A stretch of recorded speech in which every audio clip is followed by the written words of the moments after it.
couldn't have scripted a better game for Orlando, man.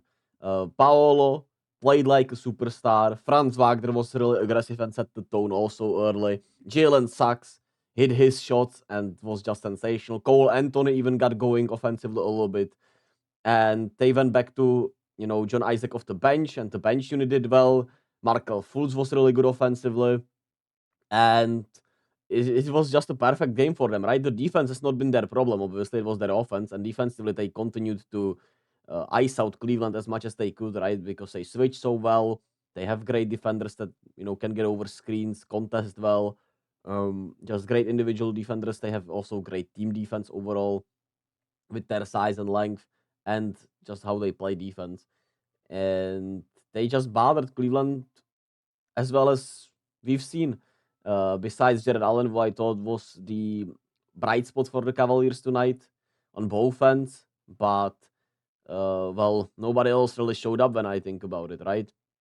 Darius Garland was a no-show. Donovan Mitchell was, in his playmaking bag early, and he, wasn't great. Max Strus can't hit open threes, and mm, nothing was working for Cleveland. They were also turning the ball over. They had 14 turnovers. They were absolutely destroyed on the boards.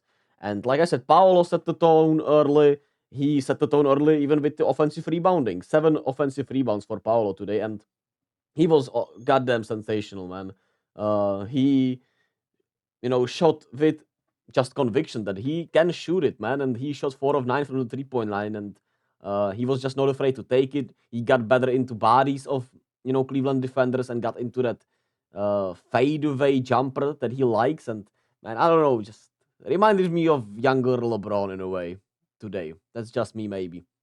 But what a game by him. 31, 14, and 5 in just 29 minutes. Franz Wagner also, I would say, was more assertive, playmaker really well, and shot the ball better, even though from the 3-point line he couldn't find himself. He was more aggressive and assertive driving once again, which was great to see. And they found ways around Mobley, found ways around Jared Allen.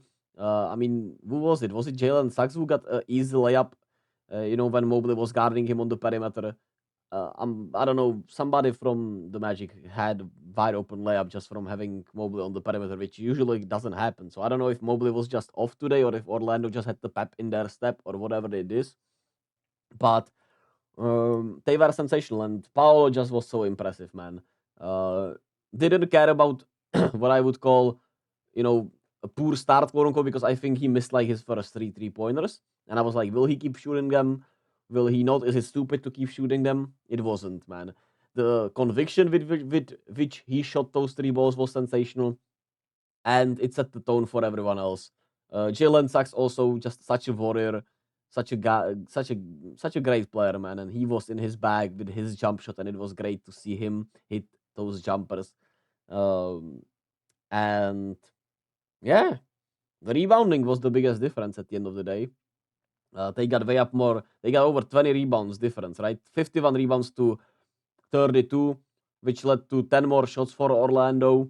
They, like I said, defended really well still. They hit some 3 balls, and it was the superstar Paolo Banchero just showing up, man. Mm, mm. My only question is if the Magic, if this wasn't too good of a game in a way, right? Uh, where it felt like everything went their way, even though they still didn't shoot like lights out, right? Gary Harris couldn't hit a 3 ball, Franz Wagner still couldn't hit a 3 ball, but it still felt like everything kind of went their way. Uh, but at the same time, it was because of how they approached it, because of the will that they played with, and it was because their young superstar played it like a young superstar. So the series is back on, man. Role players usually shoot better at home, and they did.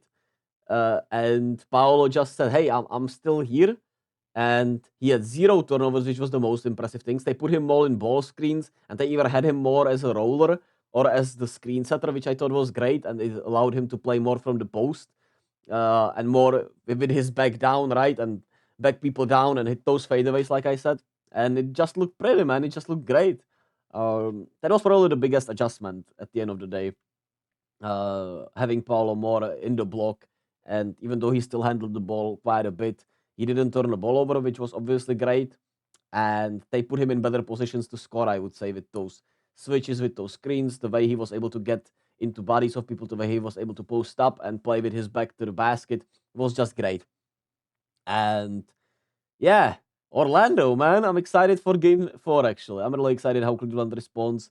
Will Darius Garland show up? Can Donovan Mitchell be more aggressive and assertive? Because today it felt like he didn't have it in a way, because that's why maybe he was more in his playmaking bag early on. I don't know.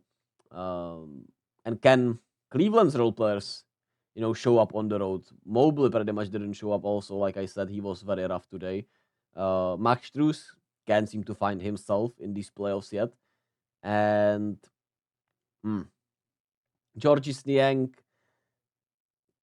Isaac Okoro, can they give you something on the road, man? Or once again, role players, right? We know the saying, and it's for a reason. Anyway, thank you all for watching. Be kind to yourself and to others, and I'll be back with game 4, as always.